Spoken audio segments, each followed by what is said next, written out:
तो hello guys, आप सभी का स्वागत है आपके अपने चैनल चैंपियन में। तो गाइस, आज हम डिस्कस करेंगे जो हमारा सीरियल 2026 में जो डबल की वैकेंसी आई है। तो उसमें हमारा जो पेपर 3 है उसके बारे में हम डिस्कस करेंगे। उसकी स्ट्रेटेजी के बारे में बात करेंगे, क्योंकि यूट्यूब में कहीं भी प्रॉपर तरीके से बताना रह गया था कि एक्चुअल में हमें तैयारी कैसे करनी है। और तो जैसा गाइस आपको पता है कि मैं सीरियल 2021 और 2022 से सिलेक्टेड हूँ। तो मैंने जो दोनों पेपर में कल से सीजन को क्लियर करा है। और मैंने उस टाइम कोई भी कोर्स नहीं लिया, सेल्फ स्टडी करी है। और मैं कैसे बताऊंगा कि आप कम समय में उस तैयारी को कर सकते हो और डेफिनेटली अपना कहते हैं जो मनचाही जो कोर्स है उसको अचीव कर सकते हैं। तो गाइस, आज हम डिस्कस करेंगे कि कैसे हमें पढ़ाई करनी है, किन किन चीजों पे फोकस करना है। कुछ इंपॉर्टेंट टॉपिक है, क्योंकि गाइस अगर हमें पता है कि अगर हम पूरा पेपर कल तक कवर करने की कोशिश करेंगे या सारा सिलेबस कंप्लीट करने की कोशिश करेंगे तो डेफिनेटली हम बाकी जो हमारा मेन सेक्शन है उससे हम जल्दी भटक जाएंगे। तो हमें तैयारी ऐसी करनी है कि कम भी पढ़ना पड़े, सिलेक्टिव पढ़ना हो, और जो पढ़े मोस्टली हम एवरेज से अबव परफॉर्म करके आ रहे हैं। क्योंकि हमें इसमें फुल में से फुल नहीं लाना, हमें बस ये करना है कि जो एक मिनिमम स्कोर है, जो एवरेज स्कोर है उससे बस थोड़ी एज ले ले। और बाकी जो हमारा सिलेबस है, जो बाकी हमारे टॉपिक है, जो सेक्शन है उसमें अच्छा स्कोर करके हम अपनी पोस्ट ले लें। तो गाइस, आज मैं हम डिस्कस करेंगे डिटेल में। मैं आपको एक एक चीज के बारे में बताऊंगा, ये भी बताऊंगा कि किन बुक से पढ़ना है और कैसे पढ़ना है, कौन टॉपिक को पढ़ना है, और कैसे हम कम समय में तैयारी कर सकते हैं। तो गाइस, जैसे हमें पता है कि जो हमारा, जैसे मैंने आपको बताया था कि मैंने 2 बार गलते सीजन का एग्जाम निकाल रखा है। और दोनों बार मेरे के अंदर जो मार्क्स थे 150 प्लस ही थे। एक बार तो मेरे 165 भी थे आए थे। तो मैंने 2 बार सिलेक्शन लिया है, और मैं आपको बताऊंगा कि आज क्या स्ट्रेटेजी है।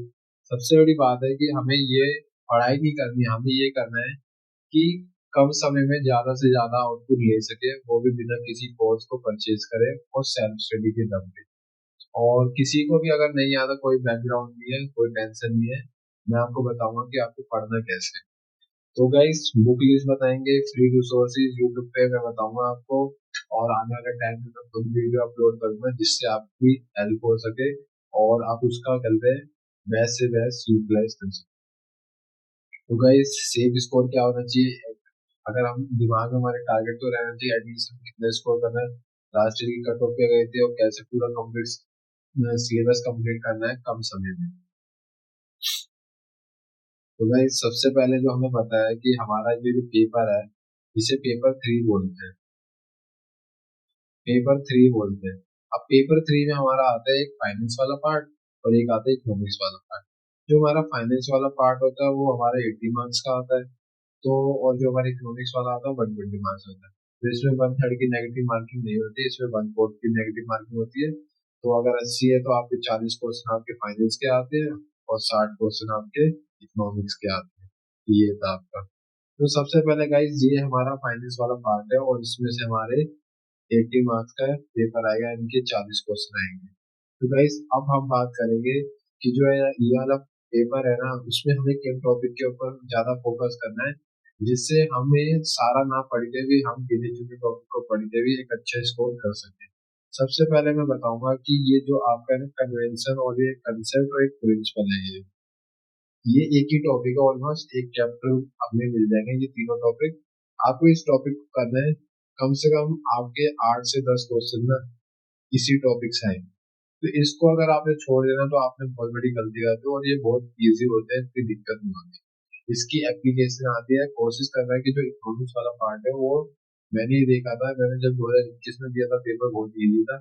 22 का जो पेपर था काफी अच्छा था, क्योंकि उस समय कहते हैं एप्लीकेशन ज्यादा रखते। तो आप रटने में बिलीव मत करना, अंडरस्टैंडिंग पे फोकस करना। अगर आप अंडरस्टैंडिंग पे फोकस नहीं करोगे तो वहाँ पे आपके जल्दी सिली मिस्टेक हो जाएगी और आप अच्छा परफॉर्म नहीं कर पाएंगे।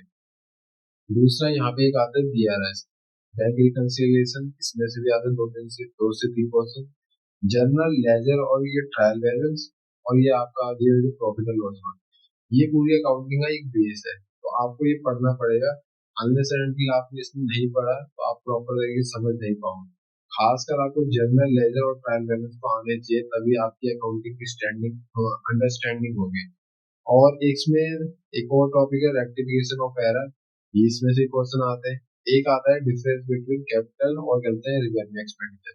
इसमें आपको पूछ लेते हैं कि ये चार एग्जांपल ऑप्शन दे देते हैं, आपको पूछते हैं कौन से कैपिटल कौन सा रिवेन्यू, तो आपको होगा डेप्रिसिएशन के ऊपर क्वेश्चन आते हैं।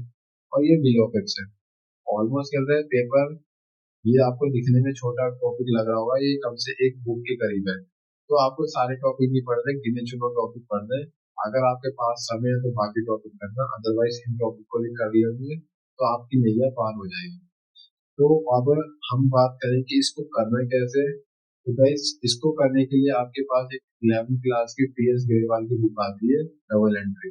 इसमें काफी टॉपिक होंगे जो हमारे सिलेबस का पार्ट भी है, हमें उन्हीं टॉपिक को पढ़ना है जो हमारे सिलेबस का पार्ट है। ये नहीं कि आप पूरी बुक लेके बैठ गए और स्टार्ट कर दिया आपने पढ़ना, तो ये एक बहुत बड़ी गलती हो जाएगी, क्योंकि हमको बस पेपर क्वालिफाई करना है, ना कि हमें इसमें मास्टरी करनी है। मास्टरी से जब आप ऑडिट ऑफिसर बन जाओगे तब वहाँ मास्टरी हो जाएगी अपने। इसके बाद आता है इकोनॉमिक्स वाला बात। जैसे मैंने बताया था आपको, इकोनॉमिक्स और गवर्नेंस 120 मार्क्स का आते हैं, इनके 60 क्वेश्चन आते हैं। तो गाइस मैं जो बताऊंगी ये आपका जो सीएजी और फाइनेंस कमीशन, ये जैसे हम पॉलिटी में पढ़ते ही पढ़ते हैं।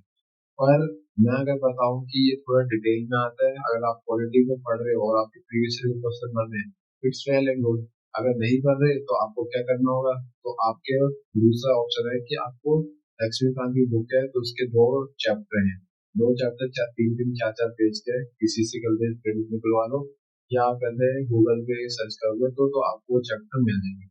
तो इन दो चैप्टर को डिटेल में कर लोगे तो आपके यहाँ से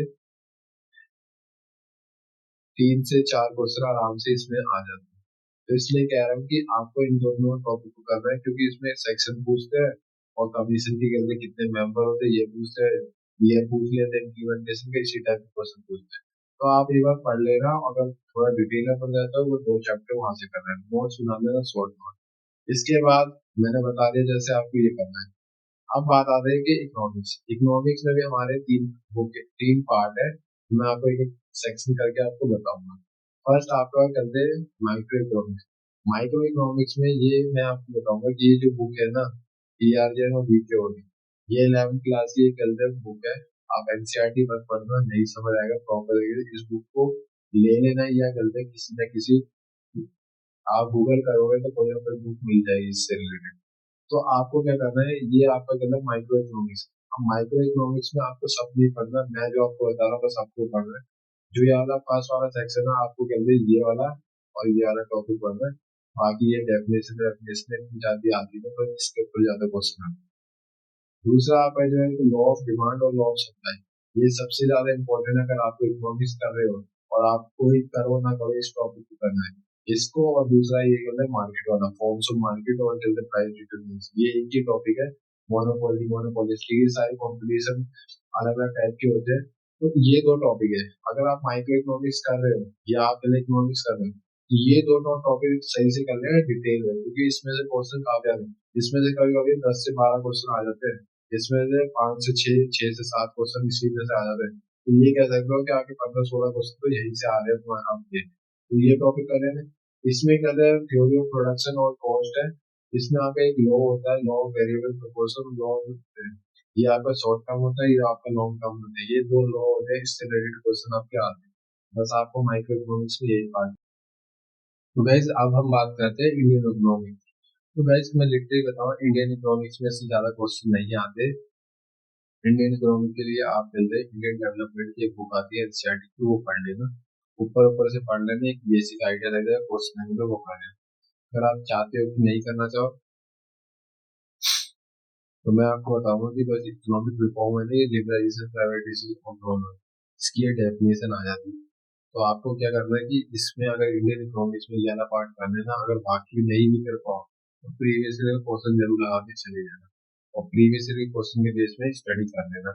ये मैं आपको बता रहा हूँ, इंडियन इकोनॉमिक को स्किप करनी चाहिए। दूसरा हमारा आता है मैक्रो इकोनॉमिक्स। तो इन्होंने मैक्रो इकोनॉमिक्स में एक पार्ट ये देते हैं। तो मैक्रो इकोनॉमिक्स में आपको कहते हैं क्या करना है।